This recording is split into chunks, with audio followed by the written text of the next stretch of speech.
Little star પ્લેહાઉસ અને સંકલ્પ શૈક્ષણિક સંકુલ દ્વારા સંચાલિત હોમ લર્નિંગ વિડીયોમાં વિદ્યાર્થી મિત્રો આપ સર્વેનું સ્વાગત છે। આજનો આપણો વિષય છે અર્થશાસ્ત્ર। મિત્રો અર્થશાસ્ત્ર તમે પહેલી વાર ભણો છો એટલે આજે આપણે આમ જોઈએ તો અર્થશાસ્ત્રનો વિષય પ્રવેશ કરવાનો છે। તો આપણું પહેલું ચેપ્ટર છે અર્થશાસ્ત્રનું નામ જ એવું છે કે અર્થશાસ્ત્ર વિષય પ્રવેશ। તો આપણે જોઈએ અર્થશાસ્ત્ર વિષય પ્રવેશ। ચાલો વિદ્યાર્થી મિત્રો અર્થશાસ્ત્ર વિષય પ્રવેશ। તો જો વિદ્યાર્થી મિત્રો સૌપ્રથમ આપણે જોઈએ વિષય પ્રવેશમાં પ્રસ્તાવના। માનવી બુદ્ધિશાળી પ્રાણી છે, આપણે બધા બુદ્ધિશાળી છીએ, એમાં તો કોઈ શંકા છે જ નહીં, એટલે તો આપણે 10માંથી 11માં આવી ગયા। તેથી તે પોતાની આસપાસની પરિસ્થિતિનું વિશ્લેષણ કરી શકે છે, આજુબાજુની પરિસ્થિતિનું વિશ્લેષણ કરી શકે અને એનું વર્ગીકરણ કરી શકે। માનવ જીવન સુખરૂપ ચાલે તે માટે તેણે વ્યવસ્થાઓ ઊભી કરી। આપણું જીવન સુખમય રીતે ચાલે, સુખ શાંતિથી ચાલે એ માટે શું કર્યું છે તો કે જુદી જુદી વ્યવસ્થાઓ ઊભી કરેલી છે। જેમ કે સમાજ વ્યવસ્થા ઊભી કરી, રાજ્ય વ્યવસ્થા ઊભી કરી, અર્થવ્યવસ્થાઓ ઊભી કરી। આ વ્યવસ્થાઓને સમજવા માટે તેને પેઢી દર પેઢી ચલાવવા માટે, આ વ્યવસ્થાઓને સમજાવવા, આ વ્યવસ્થાઓને પેઢી દર પેઢી ચલાવવા માટે તથા વ્યવસ્થામાં ઊભા થતા જે કાંઈ પ્રશ્નો હોય, કોઈ બી સમસ્યાઓ હોય, એ પ્રશ્નો, એ સમસ્યાનો ઉકેલ માટે માણસે વિવિધ શાસ્ત્રોની રચના કરી। આ પોતાના પ્રશ્નોના સોલ્યુશન માટે એને જુદા જુદા શું બનાવ્યા છે તો કે જુદા જુદા શાસ્ત્રોનું સર્જન છે, સર્જન કર્યું। આધુનિક યુગમાં માણસ કેટલા પ્રશ્નોને સમસ્યાનો ઉકેલ લડાઈ કે યુદ્ધ દ્વારા લાવાતો, પણ સમજણના વિકાસ સાથે તે સમસ્યા ઉકેલ માટે શાસ્ત્રો દ્વારા, બુદ્ધિપૂર્વકની ગણતરીઓ દ્વારા લવાતો થયો। પહેલા છે ને, પહેલાના જમાનામાં યુદ્ધ દ્વારા સમસ્યાનો ઉકેલ લવાતો હતો। કાંઈ પણ સમસ્યા, બે રાજ્યો વચ્ચે સમસ્યા હોય તો બે યુદ્ધ કરે, જે જીતે એટલે એનું એ રાજ્ય થઈ ગયું, બરોબર, આવી સમસ્યાઓ હતી। પણ અત્યારે હાલમાં શું થાય છે તો કે યુદ્ધ દ્વારા નહીં પણ શાસ્ત્રો દ્વારા, એટલે કે બુદ્ધિપૂર્વકની ગણતરીઓ કરીને એના દ્વારા સમસ્યાઓનો ઉકેલ લાવવામાં આવે છે। અર્થશાસ્ત્ર આ રીતે માનવીની આર્થિક સમસ્યાના ઉકેલ માટે તથા માનવીના આર્થિક વર્તનનો અભ્યાસ કરતું શાસ્ત્ર। અર્થશાસ્ત્ર શું છે તો કે માનવીની આર્થિક, આપણી જે કાંઈ નાણાકીય સમસ્યાઓ છે એ સમસ્યાઓ અને આપણું જે કાંઈ આર્થિક વર્તન છે એ વર્તનનો અભ્યાસ કરતું શાસ્ત્ર એટલે અર્થશાસ્ત્ર। આપણે જે ભણીએ અર્થશાસ્ત્ર એટલે શું તો કે માનવીની આર્થિક સમસ્યાનો ઉકેલ માટે તથા માનવીના વિવિધ વર્તનનો અભ્યાસ કરતું શાસ્ત્ર। હવે સૌપ્રથમ આપણે જોઈએ મિનિંગ ઓફ અર્થશાસ્ત્ર, એટલે કે અર્થશાસ્ત્રનો અર્થ। અર્થશાસ્ત્ર શબ્દનો સાદો અર્થ છે અર્થનું શાસ્ત્ર। સામાન્ય અર્થ શું થાય? અર્થનું શાસ્ત્ર। અર્થ એટલે નાણાંનું શાસ્ત્ર। સંસ્કૃત શબ્દ અર્થ પરથી આ શબ્દ ઉતરી આવ્યો છે। સંસ્કૃત શબ્દ અર્થ છે અને અર્થ ઉપરથી આ શબ્દ છે ઉતરી આવ્યો।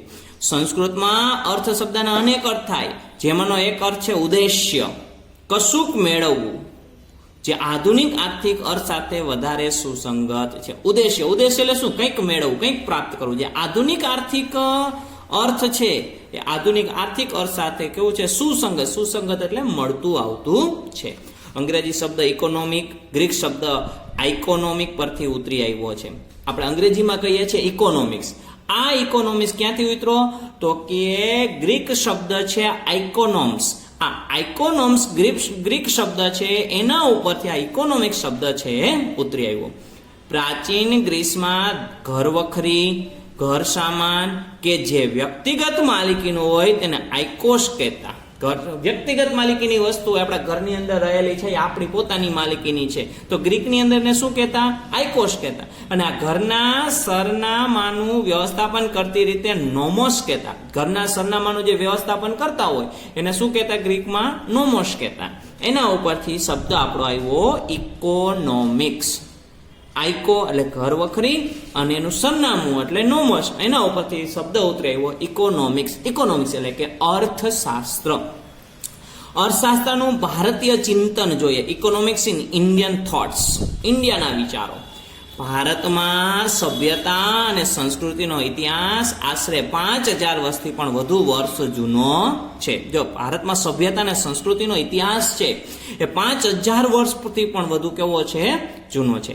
માટે જ ભારતીય તત્વચિંતનના માનવ જીવનના વિવિધ પાસાઓનો અભ્યાસ અને માર્ગદર્શન જોવા મળે છે. ધર્મ, અર્થ, કામ અને મોક્ષ આ 4 પુરુષાર્થ માણસે કરવાના હોય. ધર્મ, અર્થ એટલે નાણું મેળવવું, કામ એટલે કાર્ય, અને મોક્ષ એટલે મોક્ષ પ્રાપ્તિ કરવી. ધર્મ, અર્થ, કામ અને મોક્ષ આ 4 પુરુષાર્થ છે માણસે કરવાના. માનવ જીવનના આ 4 મુખ્ય ઉદ્દેશો છે, જેમાંથી અર્થ માટે કરવામાં આવતી પ્રવૃત્તિ એટલે અર્થશાસ્ત્ર ને લેવા દેવા છે.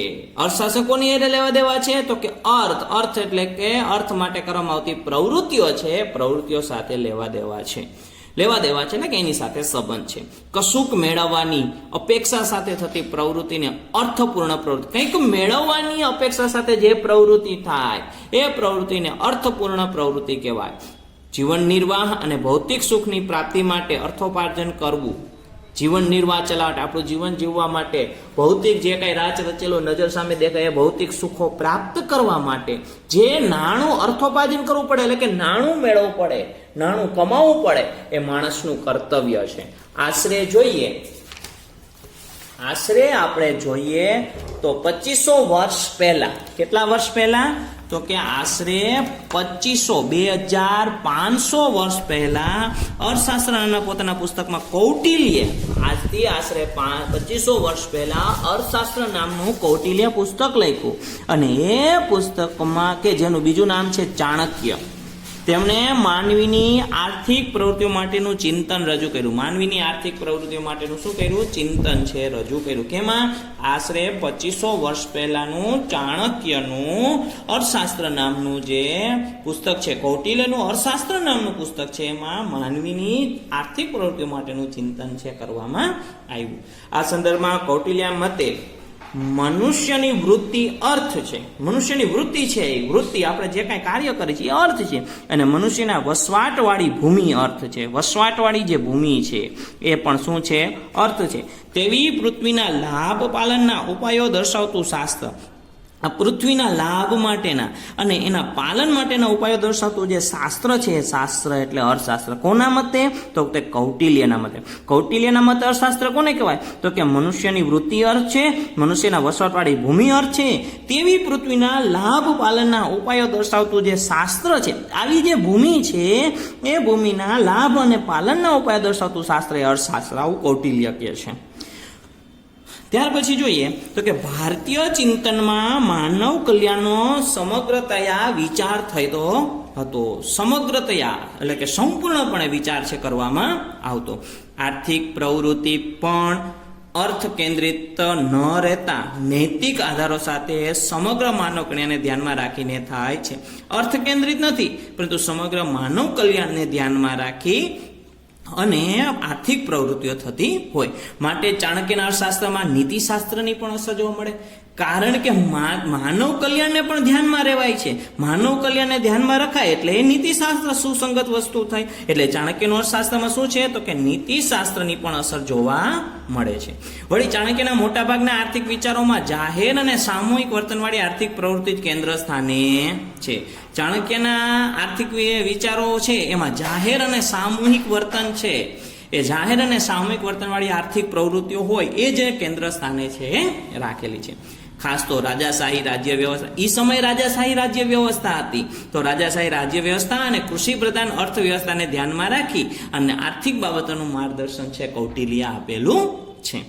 હવે જોઈએ પશ્ચિમમાં અર્થશાસ્ત્રનો ઉદ્ભવ, આ ભારતના અર્થશાસ્ત્રનો ઉદ્ભવ અને વિકાસ હતો. હવે જોઈએ પશ્ચિમમાં અર્થશાસ્ત્રનો ઉદ્ભવ અને વિકાસ. Formal development of economics as a science in the west. તત્વચિંતકો ઓરિસ્ટોટલે આઇકોનોમિકા નામનું પુસ્તક લખેલું અને આર્થિક ચિંતન રજૂ કર્યું હતું. પણ ઔદ્યોગિક ક્રાંતિ બાદ જેમ ઉદ્યોગ ક્ષેત્રે સૂક્ષ્મ શ્રમ વિભાજન થયું અને વિશિષ્ટીકરણ થયું, તેમ જ્ઞાનના ક્ષેત્રોમાં અભ્યાસ અને સંશોધનમાં પણ વિશિષ્ટીકરણ થયું. શ્રમ વિભાજનમાં વિશિષ્ટીકરણ થયું.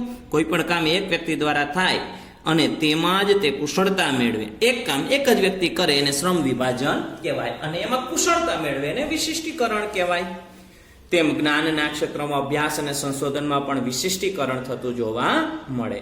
ભૌતિક વિજ્ઞાનીઓની જેમ સામાજિક વિજ્ઞાનીઓ અને માનવ વર્તનનો અભ્યાસ કરતા શાસ્ત્રોમાં પણ વિશિષ્ટીકરણ થયું.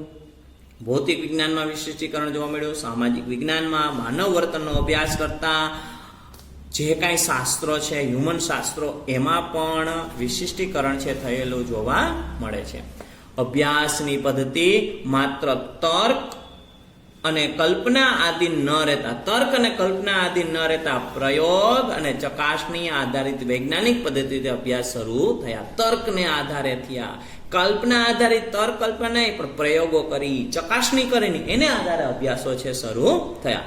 એટલે અત્યાર સુધી માનવીના આર્થિક વર્તનનો રાજ્યશાસ્ત્ર અને નીતિશાસ્ત્ર કે તત્વચિંતનના ભાગરૂપે અભ્યાસ થયો હતો. તેનો સ્વતંત્ર વિષય તરીકે અભ્યાસ શરૂ થયો. જે માત્ર એક તત્વચિંતન તરીકે ભાગરૂપે અર્થશાસ્ત્ર હતો ને હવે ખાસ સ્વતંત્ર એક વિષય તરીકેનો અભ્યાસ છે શરૂ થયો. ઔદ્યોગિક ક્રાંતિને કારણે મોટા યંત્રો, મોટા પાયે ઉત્પાદન, આર્થિક સત્તાનું કેન્દ્રીકરણ અને જંગી મૂડી રોકાણના પરિણામે એક નવી જ આર્થિક સામાજિક વ્યવસ્થા ઊભી થઈ. જો ઔદ્યોગિક ક્રાંતિ આવી 1991 ની અંદર ઉદારીકરણ, ખાનગીકરણ અને વૈશ્વિકીકરણની નીતિ અપનાવી અને જેને પરિણામે દેશની અંદર ઔદ્યોગિક ક્ષેત્રે ખૂબ સારો એવો વિકાસ થયો. તો ઔદ્યોગિકીકરણને પરિણામે મોટા મોટા યંત્રો આવ્યા, મોટા પાયે ઉત્પાદન થવા લાગ્યું, પુષ્કળ ઢગલે ધીંગાણા થયા, પુષ્કળ ઉત્પાદન થવા લાગ્યું. આર્થિક સત્તાઓ, નાણાકીય સત્તાઓ છે એ જેને આ ઉદ્યોગો સ્થાપ્યા એની પાસે કેન્દ્રિત થવા લાગી અને લોકો છે ઉદ્યોગોમાં જંગી પુષ્કળ મૂડી રોકાણ કરવા લાગ્યા. પરિણામે એક નવી જ આર્થિક સામાજિક વ્યવસ્થા ઊભી થઈ. આ સંદર્ભે કોઈ પણ દેશની આર્થિક સંપત્તિમાં વધારો થવાના કારણો શું હોઈ શકે? કોઈ પણ દેશની આર્થિક સંપત્તિમાં વધારો થયો, આર્થિક સંપત્તિ એની વધી, તેના કારણો શું હશે? કયા કારણથી દેશની આર્થિક સંપત્તિ વધી છે? આ પ્રશ્ન ઉપર ચિંતન થવા લાગ્યું અને ત્યાર પછી ઈસવીસન 1976માં એડમ સ્મિથે અર્થશાસ્ત્રનું સ્વતંત્ર ચિંતન રજૂ કરતું એક પુસ્તક લખ્યું. એક પુસ્તક રજૂ કર્યું. કોણે? એડમ સ્મિથે. ક્યારે? 1976માં. કયા પ્રશ્નને ધ્યાનમાં રાખી કે દેશની આર્થિક સંપત્તિમાં વધારો કેમ થયો? આ પ્રશ્નને ધ્યાનમાં રાખી એનું ઊંડું ચિંતન કર્યું અને 1976માં અર્થશાસ્ત્રનું સ્વતંત્ર ચિંતન રજૂ કરતું એક પુસ્તક છે રજૂ કર્યું. પૂરું. જે પુસ્તકનું નામ છે An Inquiry into the Nature and Courses of the Wealth of Nations, જેને ટૂંકમાં વેલ્થ ઓફ નેશન્સ તરીકે પ્રખ્યાત થયું. આ પુસ્તકને લીધે જ અર્થશાસ્ત્રનો સ્વતંત્ર અને વૈજ્ઞાનિક ઢબે અભ્યાસ શરૂ કરવાનું બહુમાન એડમ સ્મિથને મળ્યું. આ બહુમાન કોને મળ્યું? એડમ સ્મિથને બહુમાન મળ્યું. શેનું? તો કે અર્થશાસ્ત્રને સ્વતંત્ર અને વૈજ્ઞાનિક ઢબે અભ્યાસ કરવાનું બહુમાન એડમ સ્મિથને મળ્યું. એટલા માટે એડમ સ્મિથને અર્થશાસ્ત્રના પિતા તરીકે પણ ઓળખવામાં આવે છે. ત્યાર પછી તો અનેક જુદા જુદા અર્થશાસ્ત્રીઓએ અર્થશાસ્ત્રનો અભ્યાસ કર્યો અને એને જુદી જુદી વ્યાખ્યાઓ આપી, જે આપણે નેક્સ્ટ ત્યાર પછીના વિડીયો લેક્ચરની અંદર જુદા જુદા અર્થશાસ્ત્રીઓના મતે અર્થશાસ્ત્રની વ્યાખ્યાઓનો અભ્યાસ છે કરીશું.